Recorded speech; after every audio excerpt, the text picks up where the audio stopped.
We now move to the questions to the Minister for Education. Questions 10, 12 and 15 have been withdrawn. I call Sinead McLaughlin. Education in Northern Ireland is based on the key and guiding principle established in our law that children are educated as far as possible in accordance with the wishes of their parents. I believe that diversity and choice are a strength, not a weakness, of our education system. Every child, every school and every sector are important and valued in our education system. Integrated education, which provides opportunities for children and young people from different community backgrounds to learn together, has an important role to play in that process. The number of pupils accessing integrated education continues to grow. Over 27,000 pupils in Northern Ireland are now enrolled in 71 integrated schools. That is over 6,000 additional places in the last 10 years. To measure, assess and aim to meet demand for integrated education, my department will do the following: include societal level questions on demand and the factors parents consider when making school admission decisions in the annual Northern Ireland Life and Time survey, assess and monitor parental demand for integrated education as expressed through school admission preferences via the EA School Admissions Portal, use the EA School Admissions Portal to obtain permission from parents to be surveyed regarding their school admission preferences, and annually carry out a Northern Ireland-wide survey of such parents to assess and monitor demand for integrated education. I will carry out ad hoc local surveys of parents to further assess and monitor demand as required. It will consider the outcomes of parental ballots for transformation carried out by electoral reform services and consider any other relevant survey data available. So where demand is identified through this structured and systemic analysis, I will ensure that NICE and EA, as the arm's length bodies charged with promoting integrated education and providing sufficient places to meet parental preference respectively, work with their parents or partners across the education sector to meet this demand. Mr. Laughlin. Thank you, Minister, for your answer. Your department's implementation strategy for integrated education actually doesn't set any targets for the growth of integrated education and doesn't tell us how much money you're actually going to spend. But your actions have told us that you are not serious about integrated education because you've taken away £150 million of capital spend on integrated education. So can you explain how we can reach a realistic targets if we're not actually setting them in the strategy? Minister. Thank you, Mr. Speaker. So what I have been successfully able to do is have £150 million identified for the Struil campus in Omagh. The member may wish to take it up with Mr McCrossan, who has advocated very well for his constituency to ensure there are 6 new schools developed in that area as part of a shared educational programme.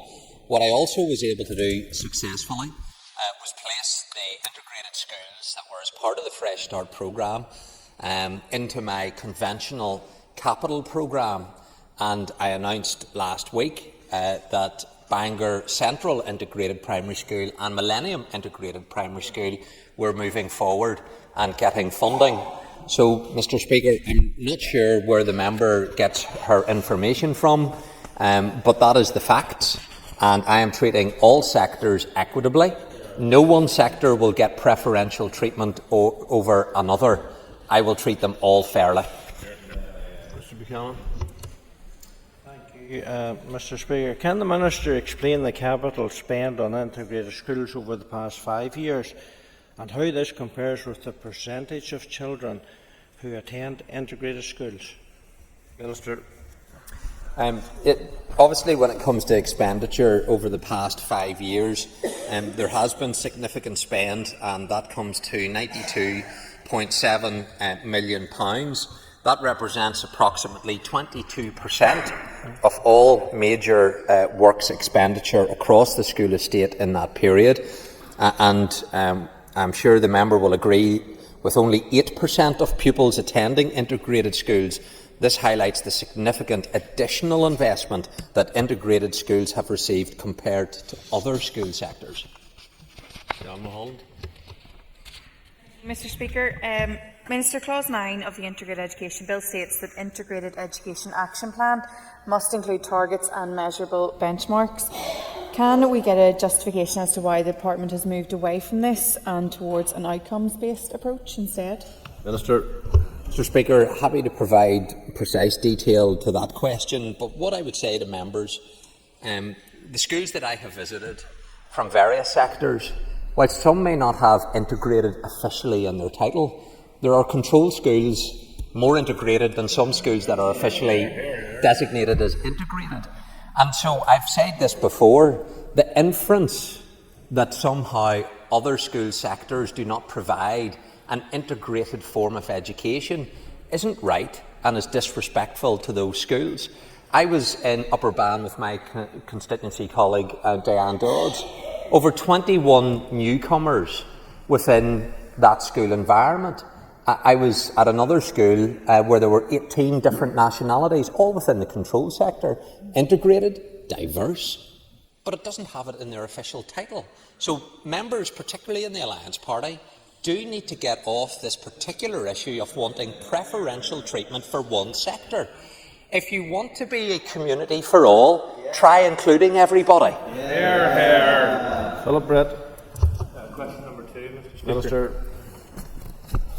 Thank you, Mr Speaker. The Seaview Primary School project is in the early stages of development, with an integrated consultant team having been appointed for the project in November 2023. The ICT is currently undertaking a technical feasibility study to explore options and costs to provide suitable accommodation for the school, and it is anticipated that a report will be submitted to the Department for consideration in the coming months. Once the technical feasibility report has been examined and approved by the Department, a business case will be completed which will identify the preferred option to be taken forward. Mr Brett. Speaker, and delivering the new school at Seaview will be vital for the local community, but just as important as our school buildings are those who work within it, and particularly I think of our non-teaching support staff. I know the Minister shares my commitment to ensure they receive the pay and grading review that they need. Could the Minister provide an update on his work to secure those vital funds for that sector? Thank you, Mr Speaker. I can update the House in terms of progress that has been made.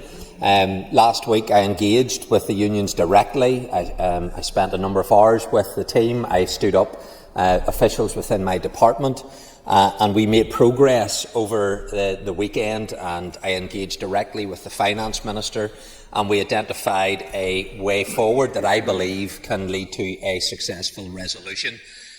The unions decided not to proceed with their industrial action today. That was important to have schools open, particularly within our special schools, where those children and young people with complex needs require that regular form of access to the school environment, and strike action is particularly disruptive on those most vulnerable. We also had GCSE Maths sitting today, and there was a concern that we wouldn't be able to have those exams go forward for everybody. And I think everyone in this House would agree that for those young people who have worked so hard, not to have the opportunity to sit those exams would have been something that was unacceptable. So I was pleased that we didn't have the strike action today. Mr Speaker, I can update the House further that we engaged this morning with the unions. That was a very positive meeting, and schools are being contacted by the Education Authority to advise them that strike action shouldn't be taking place tomorrow, but the unions are still going through officially their processes. But we are operating now on the assumption that schools will be able to open as normal tomorrow. We will continue to work on the finer details of this, because support staff who are in our classrooms, who are in our catering teams, who are driving the buses, are incredibly important, and I deeply value the work that they do, and it is vitally important that this pay and grading review is resolved, and we engage with Treasury, but we also look to our own resources within the Assembly to find a way forward, and I will continue to work constructively with the unions until we get a permanent solution. Mr. Speaker. Minister, my son was delighted the boss of all schools visited his nursery last week. And I just wanted to ask in relation to the capital bills, the announcement for 2024-25, when he hopes building work will begin at Millennium Integrated Primary School. Minister. So, Mr. Speaker, in announcing the capital bills last week, which again was a positive announcement, a demonstration that this executive can work even with the difficult financial constraints that we're operating in. 8 new school bills, 7 primary, 1 post-primary, and within that Millennium Integrated was included. That allows us to move forward into securing a tendering process that will lead to contract, and Millennium Integrated is at a very advanced stage. So there is no further obstacle in respect of us moving forward into construction. The precise date when a digger will arrive on site, I can't give the member, but we are taking that forward, and I know that is particularly welcomed by those schools, and Millennium Integrated was one that was unfairly caught in the Treasury process around Fresh Start. I'm pleased that we were able to step in and take that forward. On Chambers.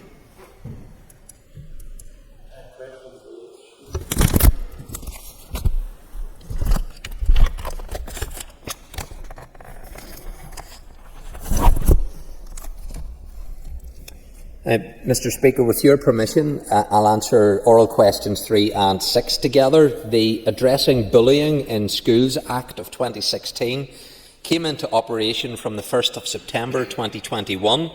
The Act has 3 core parts. It provides a common definition of bullying, establishes a new duty for schools to record all incidences of bullying, their motivation and their outcome, and requires the schools' boards of governors to take responsibility for the development, implementation, monitoring and periodic review of the school's anti-bullying policies. Concerns were raised during the public consultation on the legislative proposals that led to the Act that any such data held by the Department of Education or the Education Authority would be subject to the Freedom of Information Act and could therefore potentially allow external organisations to create bullying league tables. The then Education Minister subsequently stated that there were no plans to collect or publish any information in relation to bullying incidents. The Department has therefore not directly collated data from schools in relation to bullying incidents.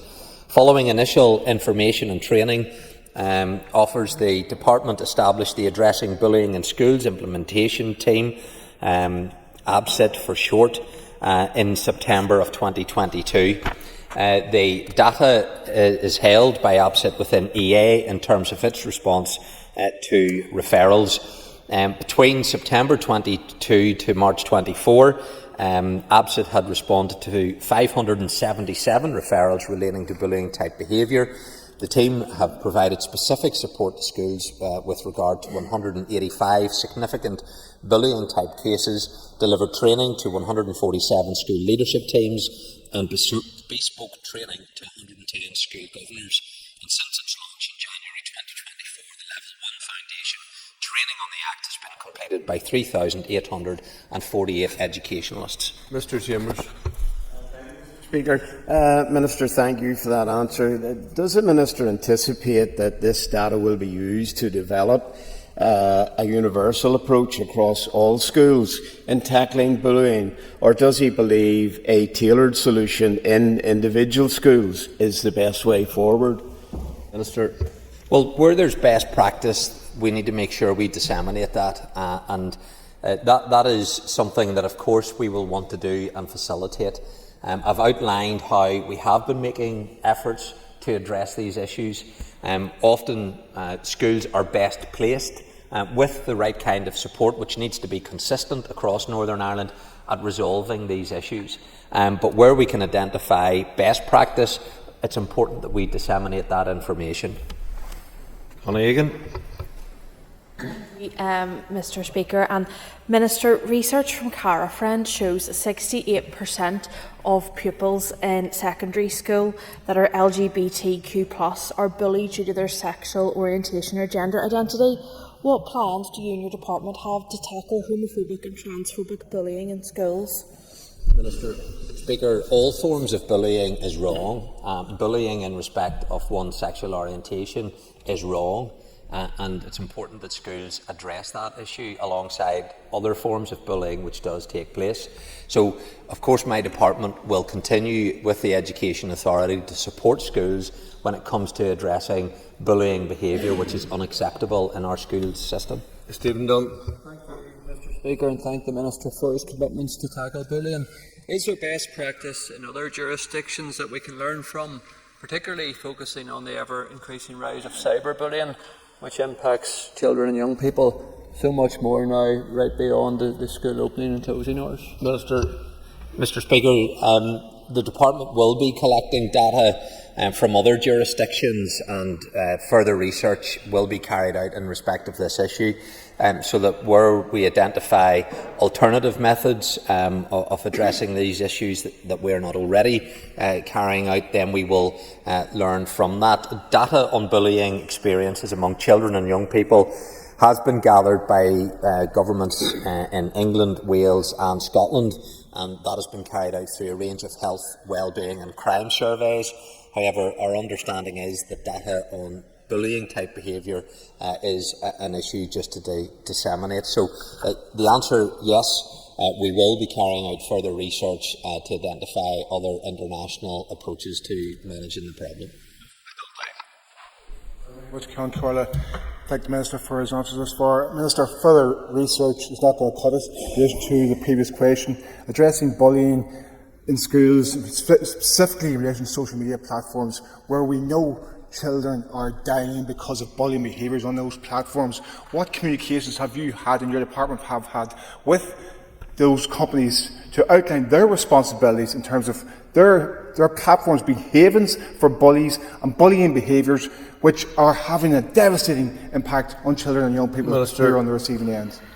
Mr Speaker, it's actions and further research to make sure that the actions that we are taking, where they can be improved, then they will be improved. It isn't an either or. We're doing far more than just putting research into this particular issue, and I outlined the measures and the impacts that we've already been having in trying to support schools. But the member does raise an important issue when it comes to online social media abuse, and children in particular at a very sensitive age are much more vulnerable to this than adults, and it can be devastating for adults as well. So it is vitally important that we're supporting schools as they seek to manage the issues around online communication, social media posts, and all of this can be very difficult to do. And so what I can do to support schools, I will do, and where we can have research to provide better informed practices, then we will do that through research to help inform how we address these issues. John Blair. Mr Speaker, question number 4. Minister. Thank you, Mr Speaker. The school uniform grant is available to offer financial support to low-income families as a contribution towards the costs of school uniforms. The Education Authority was able to uplift its school uniform grant rates by 20% in 2022-23 following an additional allocation of funding by the previous Minister of Education. Severe budgetary pressures mean that it has not been possible to allocate additional funding to the Education Authority to implement a further rise in the rates of uniform grant for the 2024-25 academic year, and I recognise that there are other parts of the United Kingdom where higher rates of uniform grant are available, and I would obviously like to be able to allocate additional funding to the Education Authority that would enable a rise in the uniform grant. However, this can only be done when the funding is available to do so. While recognising the rate of uniform grant is one way to reduce the impact of uniform costs on low-income families, I believe that schools seeking to minimise the costs of their uniform can potentially be of even greater benefit, and schools should therefore endeavour to align their school's uniform requirements with the Department's guidance circular that encourages them to keep school uniform costs to a minimum. Mr Blair. Mr Speaker, I'd like to thank the Minister for that question. I think he almost referred to the fact that it is disappointing news. So can I ask then that given that addressing the extortionate cost of school uniforms was identified as a key priority when he took up office, and I understand officials had previously worked on fairly detailed proposals around this, then why has it taken so long to bring forward a consultation on this issue? Mr Speaker, the member rightly raises my desire to address this issue in terms of the current guidance which exists into placing that on a statutory footing. I have engaged already with the schools with letters to principals reminding them of that circular, appealing to them to follow it. The overwhelming majority of schools do follow that guidance. But we need to have all schools following that guidance, and so there will be a public consultation launched within weeks before the end of this particular period of the Assembly's timetable, before it breaks for the recess, and that will seek the views of the public in relation to placing it on a statutory footing, and within that we will also seek views in relation to a cost cap. Speaker, Minister, 3 months ago the Assembly debated a motion which called for many of the actions that you're now talking about. Can you be specific? You said that the consultation is going to be launched hopefully before recess. Can you give us a timeline for when you want this guidance to be put into statute? Will it be by the end of this year, by the end of this mandate? When precisely? Minister. So, Mr Speaker, I obviously will not be able to have the guidance placed on the statutory footing for this September. Many schools have already engaged in retailers and the supply chain, and therefore we won't be able to do that. But what I was able to do was to remind schools to follow the guidance, and the overwhelming majority are doing that. I want to have it on a statutory footing for the commencement of the following academic year, so that there is a statutory basis for it. And of course we need to work out how do we monitor that, what role potentially could the inspectorate have to ensure that the legislation that gets passed by this House is given effect to it. Because it is one thing to place something on a statutory footing, it is another to monitor and ultimately enforce. And how can you do that? What would be the sanction for not doing it? And that is things that need to be worked out as part of the consultation process and then the legislative process whenever the bill would be introduced to this Assembly. David Brooks. Thank you, Mr Speaker. The Minister had mentioned that the rates elsewhere in the UK and some places are higher. Can you give any further details on how the rate here compares to other parts of the UK and the Republic of Ireland? Minister. Thank you, Mr Speaker. In terms of comparators, in England, many local authorities don't offer any uniform grants, and in those that do, there can be considerable variation in the level of support, and that can vary from £30 to £160. In Scotland, there's a minimum level uniform grant of £120 per child at primary school and £150 per child at post-primary. In Wales, they have a Schools Essential grant, and that's aimed towards supporting parents in uniform costs, but also sports kits, IT equipment, and that would be £125 per pupil, £200 for pupils in post-primary. So there are a range of different support measures that exists, and there isn't one uniform approach, pardon the pun, in respect of how the costs are calculated and then what the payments go towards.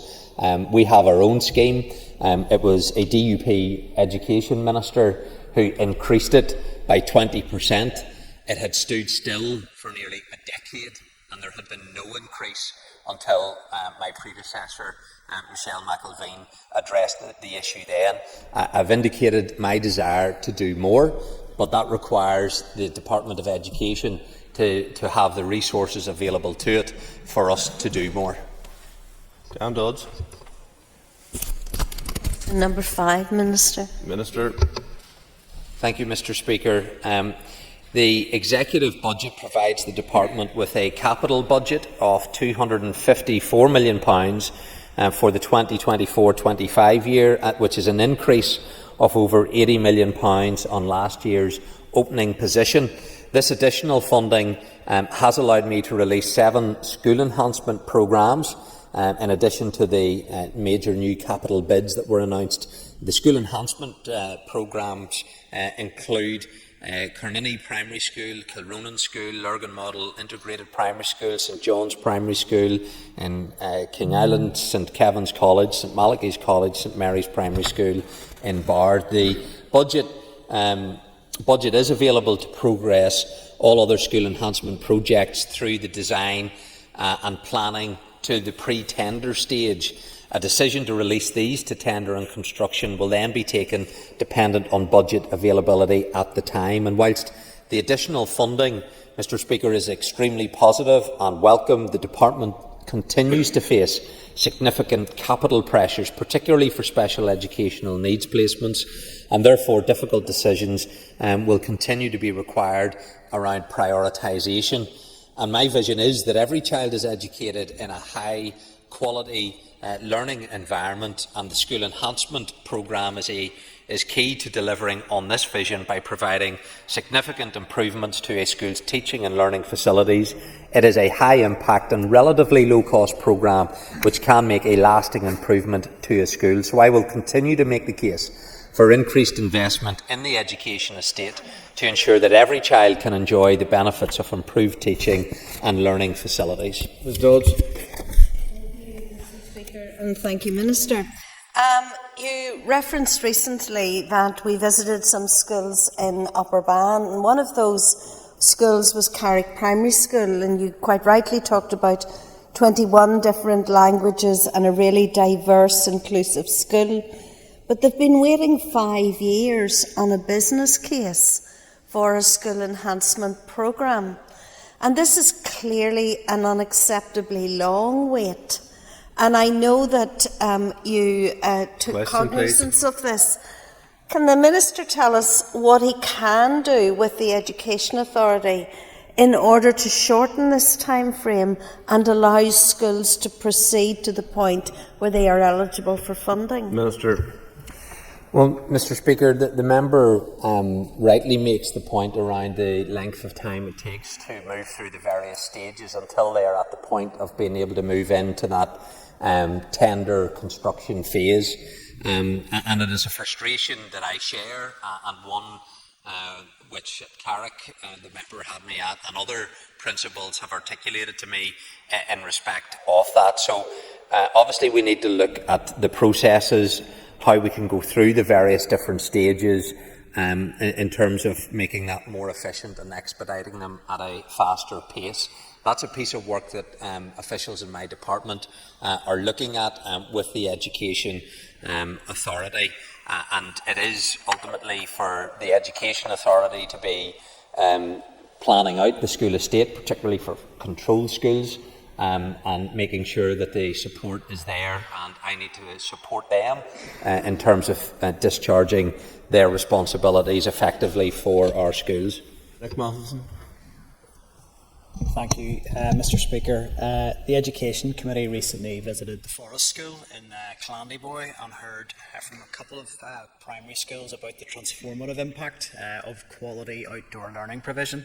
Are there any plans in the Minister's capital budget for the financial year ahead to release monies to school to put in place quality outdoor learning provision? Minister.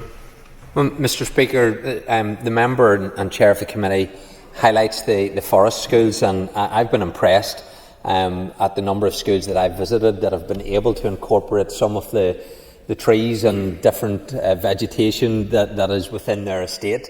And you can see, children and young people love to be outside, and they love to be picking up all of those bugs and beetles and different things, and valuing how to protect them. So the Forest Schools is a good initiative, but it speaks to the issue of outdoor play. And so within the announcement that I made last week around the capital programme, I did announce a new curriculum-led capital programme. We've allocated £10 million to that. That is largely to focus on things around outdoor play, physical education. Where a school is not able to properly deliver its curriculum, how can we support this? So that is a new capital programme that I announced. We've given funding to it this year. we will want to stand that up and obviously have application to that.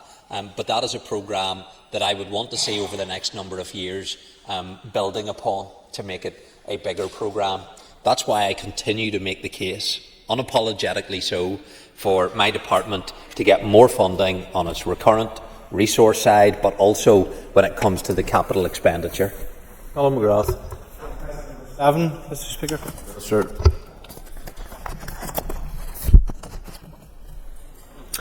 Mr. Speaker, my department is responsible for the home to school transport policy and the Education Authority for its operation and delivery. This includes route planning and determining eligibility for transport assistance in line with the policy. The EA determines its bus routes based on public demand in the area, and routes are reviewed on an ongoing basis, particularly at the start of the school year. Eligibility is assessed on an individual pupil basis using two criteria, namely distance and suitable school. It's for the EA to determine the most suitable mode of transport for eligible pupils, which may include a seat on an EA bus, a TransLink bus pass, or a parental payment where a seat on a vehicle cannot be provided. Routes and pick-up points are often well established as serving local communities around specific schools. Parents may choose which school their child attends, but where an eligible pupil bypasses closer schools to attend one further away, there may be fewer or less convenient transport options. The Education Authority is not obliged to create new routes for small numbers or individual pupils. That concludes questions to the Minister. Now, Mr. Topical questions, and I call Mr. Jerry Carroll. Minister, for months in this new executive, education workers were told there was no money for the pay and grading review, and now in the month of election, lo and behold, some money may be found. I emphasise the may. Can you give an update on negotiations and progress with education on its pay and grading review? Speaker, I provided the House with an update to an earlier question in respect of this issue, but to say to the member, whenever I came into post, I recognised the work that our support staff carry out. I deeply value that work. I approved the business case. I put it forward to the Finance Minister. The Finance Minister approved the business case. The Executive agreed within the budget that the Executive passed that we needed to find a way forward. That way forward was to engage with the Treasury, which the Finance Minister, on behalf of the Executive, engaged and met with the Chief Secretary to the Treasury, put that formally into writing. Obviously, an election has been called. That creates an issue around His Majesty's Treasury in terms of responding. But I've also tried to identify how we can take this issue forward through some funding in the June monitoring in the absence of the Treasury providing the reprofiling of future funding. Those negotiations have been taking place now, both with myself directly and with my officials, and I'm pleased that today we didn't have strike action, and I trust that we won't have that action extended tomorrow, because we want a resolution. So this is an executive, I as Minister, supported by the Finance Minister, both agree that we need to find a resolution to this issue, and we believe there is now a pathway to do that, and the unions engaging with the relevant officials should be given the space to get this issue concluded, and I hope we can expedite that as soon as possible. Mr. Carroll. Minister, for the answer, I'm still unclear though when or if the money will be released at all. I think you need a clear answer for the lowest paid workers. Workers have said they will likely resume strike action in the autumn if this money is not in their bank accounts. Will the money be in their bank accounts by this autumn, Minister? Minister. Mr. Speaker, when it comes to taking decisions on this issue, we have, as an executive, stepped up, and I know the member sometimes doesn't feel that that's the case. But there can be occasion where the member could recognise when there are ministers genuinely and sincerely trying to, in earnest, resolve these issues. When the institutions were restored, the funding package provided to Stormont did not include a resolution on this issue. That was not as a consequence of any member in this Assembly, and therefore we had to work forward a resolution, and we are trying to resolve. I believe we are on our way to doing that, and that will ensure that we resolve the issue around pay and grading review, because recruitment and retention in this area is hugely important, and we need to make sure that we provide the right support for those individuals who are vitally important. And I want to do more. I want to provide opportunities for career progression for classroom assistants, so that they can see how there are further opportunities in investing within our education system. So we've made progress. Schools aren't on strike. We continue to negotiate on this issue, and I believe that there is a pathway forward that will resolve this permanently. Al Robinson. Would the Minister agree with me that book reading is key to a child's early learning? Minister. Mr. Speaker, yes, I would agree about the importance of reading to young children, encouraging their enjoyment of books, which has a positive impact, we know from the evidence around children's early learning and development in terms of their language, communication and social skills. Mr. Robinson. I certainly thank the Minister for his answer. Would the Minister consider reinstating the Book Start baby programme? Mr. Speaker, before my first child was even born, I was reading to my wife. Hopefully Annie was picking up some of it before she came into this world. The importance of reading can't be understated or overstated, because it does have a hugely beneficial impact to the development of children. And so I will be reinstating this important programme. Northern Ireland is the only part of the United Kingdom where the Book Start Baby programme is not currently available, and I'm determined to address this inequality, and I've asked Book Start to submit a proposal to extend this important provision to Northern Ireland this year. The funding made available by the Executive to support the early learning and childcare strategy will enable us to put in place this vital provision for our youngest children. Tennyson. Mr. Speaker, Minister, further to the framework on developing a more strategic approach to 14 to 19 education and training, can you update the Assembly on when the agreed success measures for the 14 to 19 landscape will be published? Minister. Mr. Speaker, I don't have that particular detail just at hand for the member, but I'm happy to provide that in more detail. Suffice to say, he raises the issue around 14 to 19-year-olds, which is important, and it's one where there's collaboration between my department and the Minister for the Economy, and I met with the Minister a number of weeks ago around the framework in which the two departments operate. We're going to review that framework to make sure that when it comes to our schools and our colleges, that we are effectively collaborating together. Mr. Tennyson. Thank the Minister for that. The Minister will be aware that the Education and Economy committees held a concurrent meeting last week in which education officials said there were currently no plans to publish the framework on the action plan for the framework on 14 to 19 education.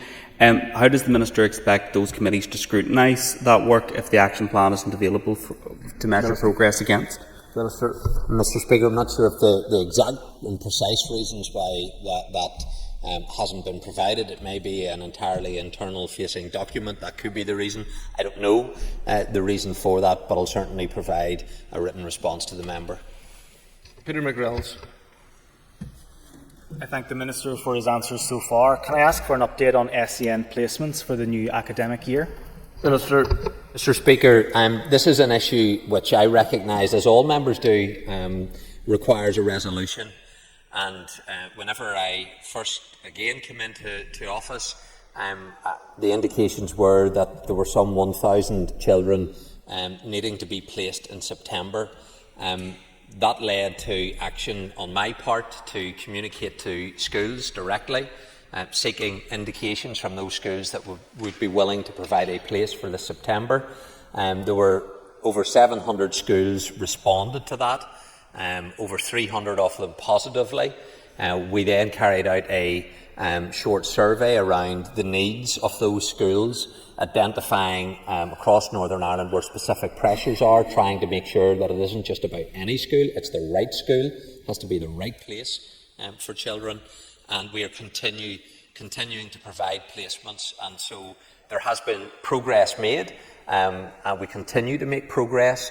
I intend to update the House more formally whenever we have a much clearer picture. But I can say to the member that figure of 1,000 has been reduced by several hundreds, and we continue to make progress. I want to make sure that by September, every child has got a place. Then we need to make sure that this isn't repeated in future years, because this happened last year, it's happening this year, and we need to ensure that we are providing the proper support for children with special educational needs. Mr. McReynolds. I thank the Minister for his response. Can the Minister outline how he will ensure the necessary capital works are delivered for the new academic year so that all children with a specialist placement in a mainstream school or nursery are able to access their place on a full-time basis for the start of this academic year? Mr. Speaker, the priority on the capital spend has been for special educational needs provisions, and therefore there will be the funding needed to stand up the various specialist provisions so that we can address that. So we will do what we need to do to make sure support is there. But, Mr. Speaker, this is why I outlined a new standalone special educational needs capital programme that is distinct to the other capital programmes within the Department of Education. I announced the immediate commencement of Givan School, Ardnashee as well, because I recognise the need that is there. We're also looking at all 39 special schools and identifying their needs in terms of capacity, and where we can take forward school enhancement programmes, we will be doing that. And there will be, we believe, 8 new schools needed in Northern Ireland, and the Education Authority at my instruction are already identifying the potential sites where these new schools could be established. That is important that we do that, but we also need to make sure that where mainstream schools, and it's important that there is inclusion within our education system, that we provide support to mainstream schools, and that is what we're doing. And we will address this issue this year. I'll provide a more detailed statement, Mr. Speaker, in due course, but I recognise the importance of tackling the issue. That's why I have been tackling the issue. Dennis. Karen Corla, and a follow-on from the last question. Can I ask the Minister, will he consider a sound first approach to address the ongoing difficulties in school placements for children with special educational needs? Sir. Mr. Speaker, the Department is taking a sound first approach in terms of our capital, in terms of the prioritisation of investment. And for every family that isn't able to have a child placed in a school, it's a crisis for that family.